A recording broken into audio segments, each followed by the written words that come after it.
Hola, buenos días, mi nombre es Sigmund Freud. Hoy vamos a leer Psicopatología de la vida cotidiana. Antes de iniciar, recordá dejar tu comentario y si quieres algún video nuevo.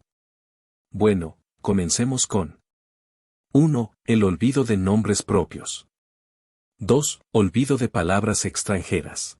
Psicopatología de la vida cotidiana. El olvido de nombres propios. En el volumen de Monatsschrift für Psychiatrie und Neurologie de 1898 he publicado, con el título de Sobre el mecanismo psíquico de la desmemoria, un breve ensayo cuyo contenido he de recapitular aquí, tomándolo como punto de partida para ulteriores elucidaciones. En ese trabajo sometí al análisis psicológico, en un sugestivo ejemplo observado en mí mismo, el frecuente caso del olvido temporario de nombres propios, y llegué a la conclusión de que ese episodio, trivial y de escasa importancia práctica, de fracaso de una función psíquica, el recordar, admite un esclarecimiento que rebasa considerablemente la valoración usual del fenómeno. Si no me equivoco mucho, un psicólogo a quien se le demandara explicar por qué tan a menudo no se nos ocurre cierto nombre que empero creemos conocer, se conformaría con responder que los nombres propios sucumben al olvido más que otros contenidos de la memoria. Y aduciría las verosímiles razones de tal proclividad de los nombres propios, sin conjeturar ningún condicionamiento de otro alcance para ese hecho. La ocasión que me indujo a considerar en profundidad este fenómeno del olvido temporario de nombres fue observar ciertos detalles que, si bien no se presentan en todos los casos, en algunos se disciernen con bastante nitidez. En estos últimos no solo se produce un olvido, sino un recuerdo falso. En el empeño por recuperar un nombre así, que a uno se le va de la memoria, acuden a la conciencia otros, nombres sustitutivos, y estos, aunque discernidos enseguida como incorrectos, una y otra vez tornan a imponerse con gran tenacidad. El proceso destinado a reproducir el nombre que se busca se ha desplazado, descentrado, por así decir, llevando de tal suerte hasta un sustituto incorrecto. Pues bien, mi premisa es que tal desplazamiento no es dejado al libre albedrío psíquico, sino que obedece a unas vías, calculables y ajustadas a ley.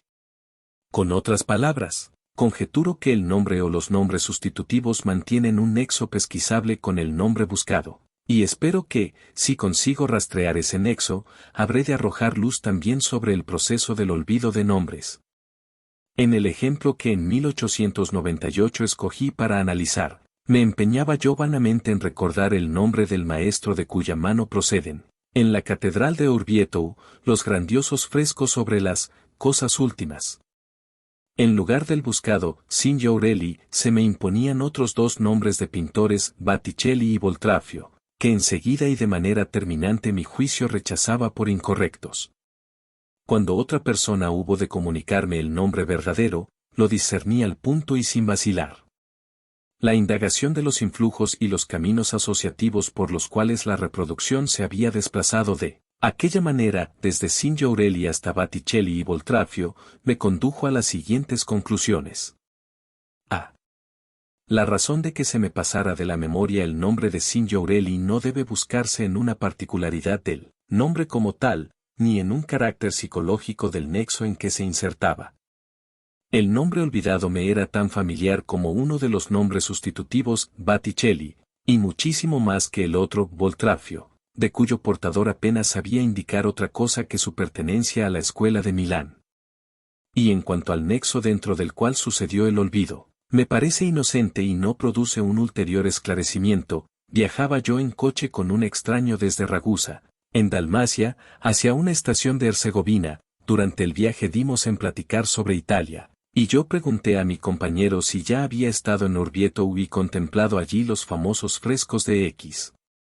B. Este olvido de nombre solo se explica al recordar yo el tema inmediatamente anterior de aquella plática, y se da a conocer como una perturbación del nuevo tema que emergía por el precedente. Poco antes de preguntarle a mi compañero de viaje si ya había estado en Orvieto, conversábamos acerca de las costumbres de los turcos que viven en Bosnia y en Herzegovina. Yo le había contado lo que me dijera un colega que ejerció entre esa gente, y era que suelen mostrar total confianza en el médico y total resignación ante el destino.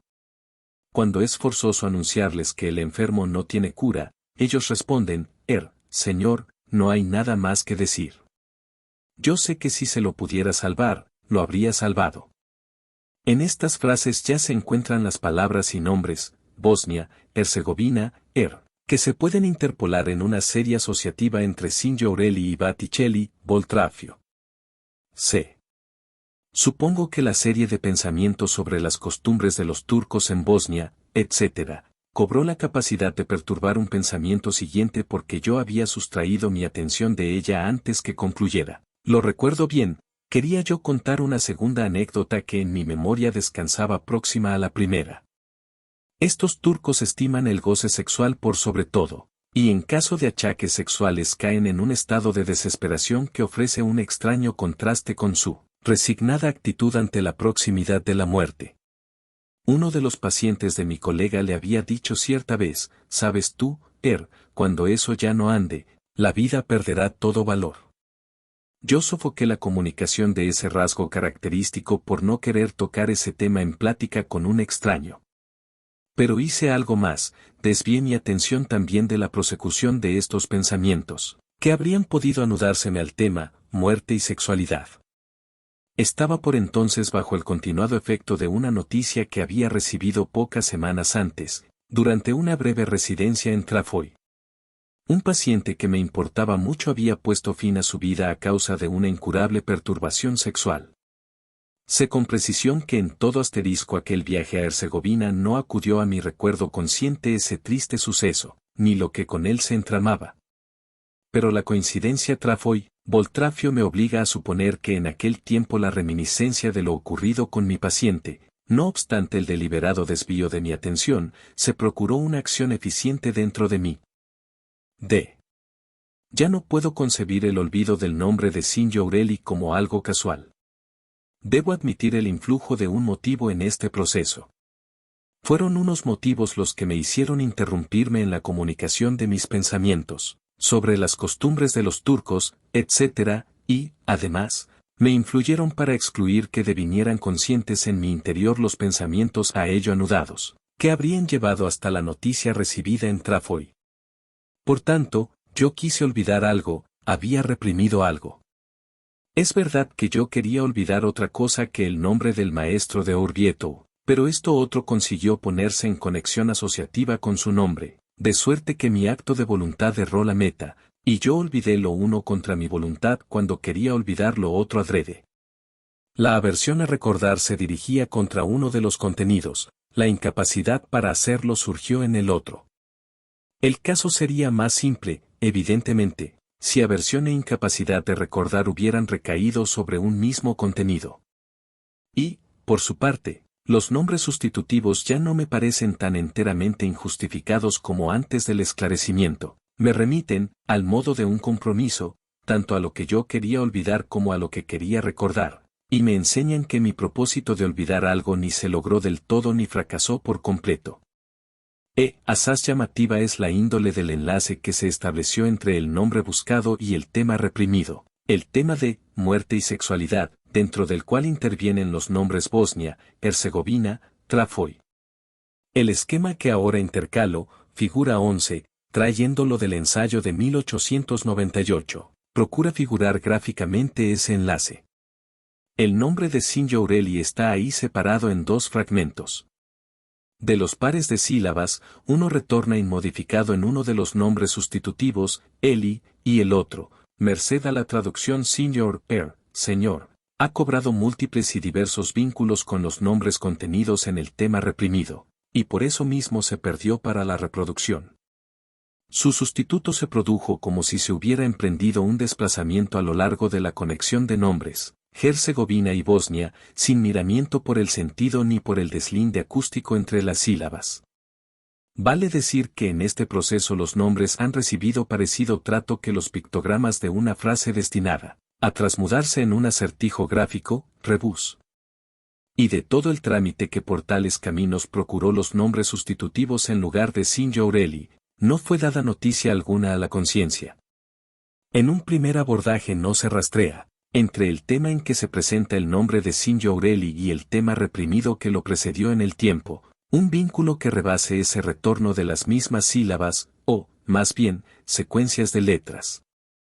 ¿Acaso no huelgue señalarlo, las condiciones que los psicólogos suponen para la reproducción y el olvido, pesquisables, según ellos, en ciertas relaciones y predisposiciones, no son contradichas por el esclarecimiento que antecede? Simplemente, para ciertos casos, agregamos un motivo a todos los factores admitidos de tiempo atrás, capaces de producir un olvido, y por otra parte aclaramos el mecanismo del recordar fallido.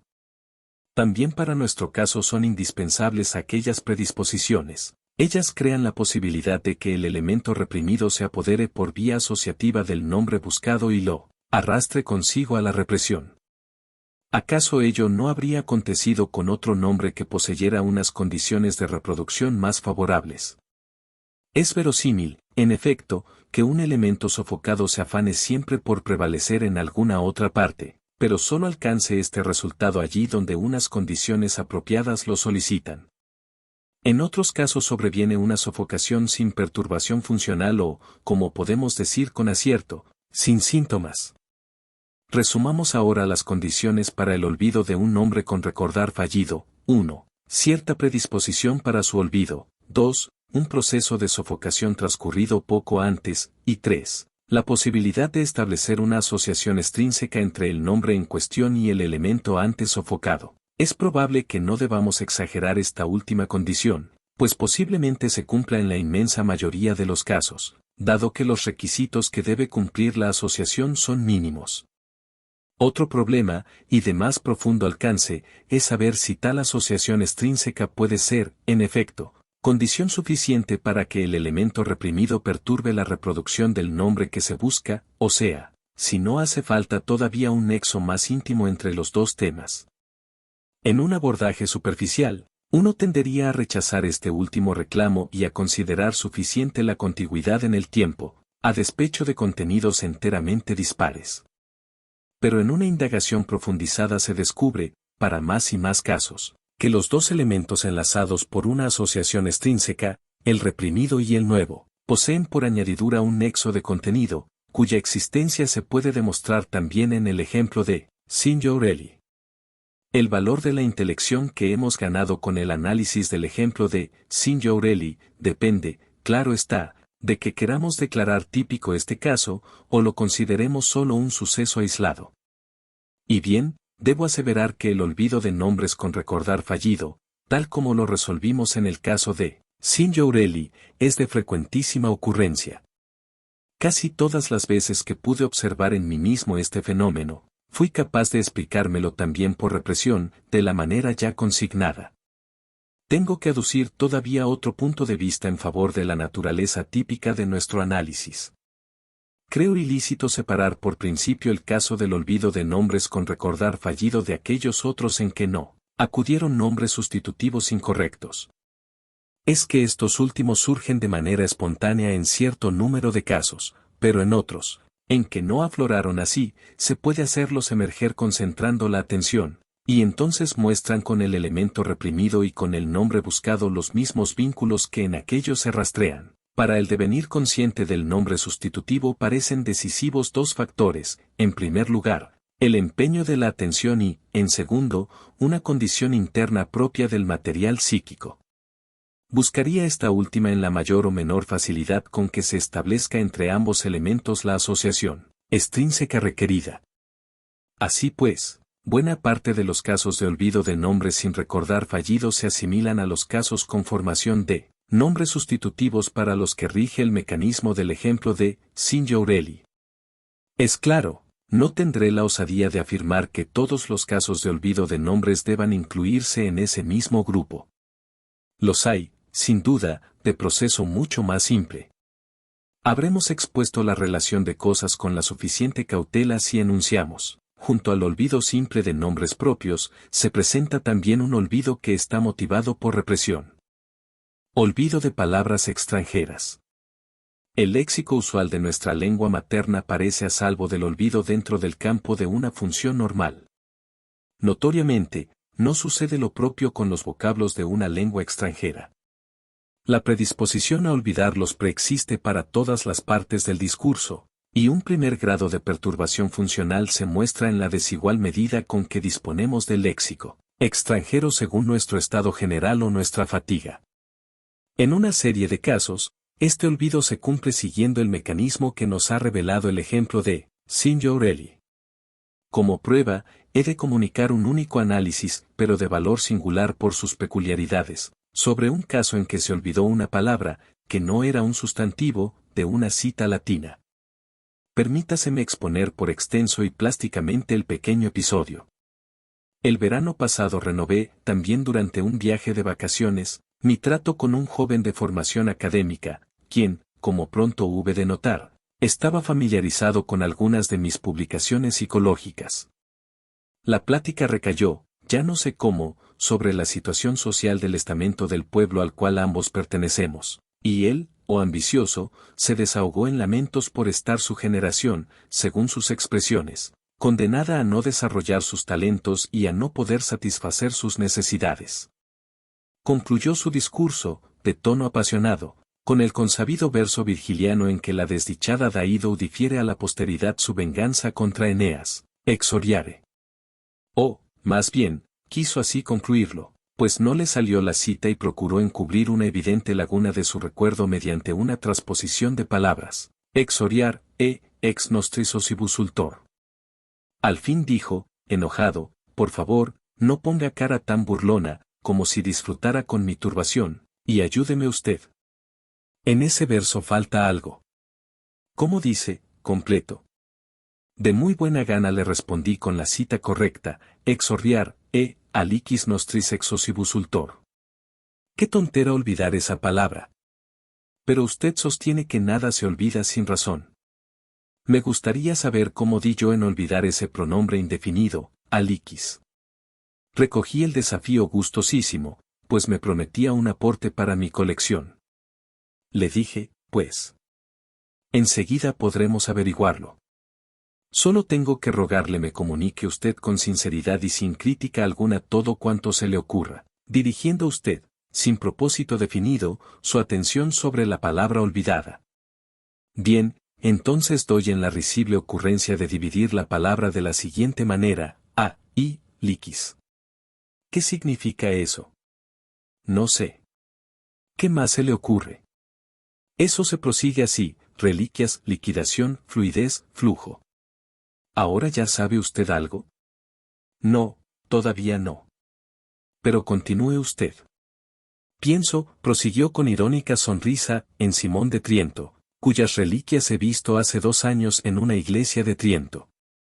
Pienso en la inculpación por sacrificios de sangre que ha vuelto a levantarse contra los judíos, y en el escrito de Klein Paul, 1892, quien ve en todas estas presuntas víctimas unas reencarnaciones, unas reediciones, por así decir, del Salvador. La ocurrencia no carece de todo nexo con el tema sobre el cual charlábamos antes que a usted se le pasara de la memoria la frase latina. Justamente. Pienso, además, en el artículo de un periódico italiano que hace poco he leído. Creo que su título era, de lo que dice San Agustín sobre las mujeres. ¿Qué hace usted con eso? Yo aguardo.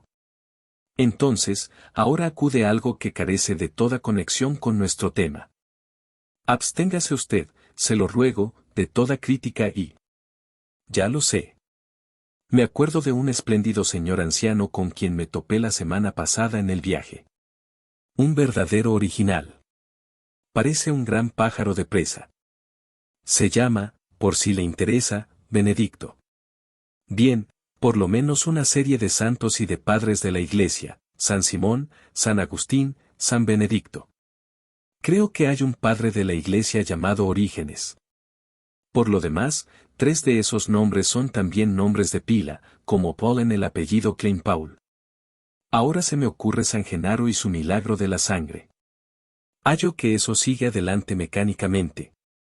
Déjelo seguir, San Genaro y San Agustín tienen que ver, ambos, con el calendario. ¿No quiere usted refrescar mi memoria sobre aquel milagro de la sangre? Pero si usted lo tiene que conocer. En una iglesia de Nápoles se conserva en una redoma la sangre de San Genaro, que por obra de milagro se fluidifica cierto día festivo todos los años. El pueblo atribuye gran importancia a este milagro y se altera mucho si se demora, como aconteció cierta vez durante una ocupación francesa. ¿Entonces el general que comandaba las tropas, o me equivoco? No fue Garibaldi, llevó aparte al sacerdote y le significó, señalando con expresivo ademán a los soldados de consigna, que esperaba que el milagro se consumara muy pronto. Y se consumó efectivamente. ¿Y qué más? ¿Por qué vacila usted? Es que ahora se me ha ocurrido algo, pero es demasiado íntimo para comunicarlo. Por lo demás, no le veo nexo alguno ni la necesidad de contarlo. Del nexo soy yo quien cuida. No puedo, es claro, obligarlo a que me cuente algo que le resulta desagradable, pero entonces no me pida saber el camino por el cual ha olvidado usted aquella palabra, aliquis. ¿Realmente? ¿Lo cree? Bien, pues, de pronto pensé en una dama de quien podría recibir una noticia que nos resultaría asaz desagradable a ambos. ¿Que no le ha venido el periodo? ¿Cómo puede usted colegirlo? Por cierto que no es difícil. Usted me ha preparado bastante para ello. Piense en los santos del calendario, en la fluidificación de la sangre cierto día, la alteración si el suceso no sobreviene, la nítida amenaza de que el milagro se consume pues si no. Ha procesado usted el milagro de San Genaro como una espléndida alusión al periodo de la mujer. Y sin saberlo yo. ¿Cree usted realmente que a causa de esta angustiada expectativa me habría sido imposible reproducir la palabreja, aliquis? Me parece indudable. Recuerde su descomposición en aliquis y las asociaciones, reliquias, liquidación, fluidez. Habré de insertar todavía dentro de este nexo a San Simón, ¿quién fue sacrificado de niño y en quién dio usted a partir de las reliquias? Prefiero que no lo haga. Espero que no tome en serio ese pensamiento, si en realidad lo he tenido. Quiero confesarle, en cambio, que la dama es italiana y además he visitado Nápoles en compañía de ella. Pero, no puede deberse todo al azar. Tengo que dejar librado a su parecer que todos esos nexos puedan esclarecerse mediante el supuesto de una casualidad. He de decirle, sin embargo, que cualquier caso semejante que quiera analizar lo llevará a unas casualidades igualmente asombrosas. Tengo muchas razones para estimar este pequeño análisis, y agradezco a mi ex compañero de viaje por haberme autorizado a publicarlo. En primer lugar, porque así pude aprovechar una fuente que de ordinario se me deniega. Las más de las veces estoy obligado a tomar de la observación de mí mismo los ejemplos, aquí compilados, de perturbaciones de la función psíquica en la vida cotidiana. En cuanto al material mucho más rico que me brindan mis pacientes neuróticos, procuro evitarlo porque debo temer la objeción de que esos fenómenos serían, justamente, resultados y manifestaciones de la neurosis. Por eso posee particular valor para mis fines que se ofrezca como objeto de una indagación así una persona, extraña y exenta de enfermedad nerviosa. Además, este análisis cobra importancia para mí pues ilumina un caso de olvido de palabras sin recordar sustitutivo, y así corrobora la tesis que antes formulé, a saber, que la aparición o la ausencia de tales recuerdos sustitutivos no establece un distingo esencial. Pero el valor más grande del ejemplo de aliquis reside en otra de sus diferencias con respecto al de signorelli. En este último, la reproducción del nombre fue perturbada por el efecto continuado de una hilación de pensamiento que se había iniciado y se había interrumpido poco antes, pero cuyo contenido no mantenía un nexo nítido con el tema nuevo dentro del cual se incluía el nombre de signorelli. Entre el nombre reprimido y el tema del nombre olvidado no había otro vínculo que la contigüidad en el tiempo, y ésta bastó para conectarlos en una asociación extrínseca. En el ejemplo de aliquis, en cambio, no se registra nada de un tema así, reprimido e independiente, que ocupara al pensar consciente en el momento anterior inmediato y cuyo eco fuera la perturbación. Aquí la reproducción es perturbada desde el interior del tema mismo que se tocaba en la cita, por elevarse inconscientemente una contradicción a la idea de deseo allí figurada. Uno no puede menos que construirse del siguiente modo el proceso, El hablante lamenta que la presente generación de su pueblo vea cercenados sus derechos, y una nueva generación, predice el Comodaido, ya se encargará de vengarse de los opresores. Vale decir, ha expresado el deseo de tener descendencia. En ese momento se le cruza un pensamiento que lo contradice: ¿de verdad deseas tan vivamente tener descendencia? Eso no es cierto. ¿Cuánto no te turbaría recibir ahora la noticia de que esperas descendencia de un lado que tú sabes? No, nada de descendencia, aunque nos haga falta para la venganza. Y entonces esta contradicción logra hacerse valer, estableciendo, igual que en el caso de Signorelli, una asociación extrínseca entre uno de sus elementos de representación y un elemento del deseo objetado, y por cierto que esta vez lo hace de una manera en extremo violenta, mediante un rodeo asociativo de artificiosa apariencia. Una segunda coincidencia esencial con el ejemplo de Signorelli es que la contradicción proviene de fuentes reprimidas y parte de unos pensamientos que provocarían un extrañamiento de la atención. Hasta aquí lo que tengo que decir sobre las diferencias y el parentesco interno entre estos dos paradigmas de olvido de palabras. Hemos tomado noticia de un segundo mecanismo del olvido, la perturbación de un pensamiento por una contradicción interna que proviene de lo reprimido. En el curso de estas elucidaciones hemos de toparnos todavía muchas veces con este proceso, que nos parece el más fácilmente inteligible. Bueno, espero que te haya gustado y espero verte la próxima. Recordá dejar tu comentario y pedir más vídeos. Hasta la próxima.